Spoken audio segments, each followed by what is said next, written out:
दरम्यान काल संध्याकाळी भारत आणि पाकिस्तानमध्ये शस्त्रसंधीचा करार झाला। त्यानंतर आज सकाळपासून जम्मू काश्मीरमध्ये शांतता आहे।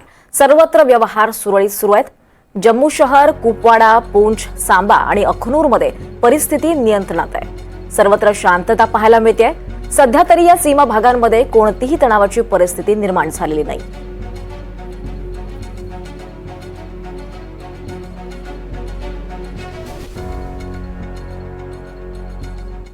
दरम्यान युद्धबंदी कायमची करावी अशी मागणी महबूबा मुफ्ती यांनी केली आहे। गोळीबार झाल्यामुळे अनेक लोक रुग्णालयात दाखल आहेत, काही जण अडकून पडलेत। त्यामुळे शस्त्रसंधी कायमची करावी असं मुफ्तींनी म्हटलंय।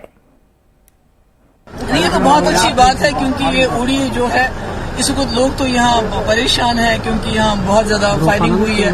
यहाँ के कई लोग जो है अस्पताल में, कई लोग शेल्टर्स में। मगर ये उड़ी मुफ्ती साहब ने, पीडीपी ने इसको अमन का दरवाजा बनाया था क्योंकि यहीं से रास्ता खुला था मुजफ्फराबाद का और अमन की पहली गाड़ी यहीं से लेके चले गए थे। तो मुझे उम्मीद है कि जो अभी सीज फायर हुआ है इसको परमानेंट किया जाए ताकि लोग अपने घरों में वापस जा सकें।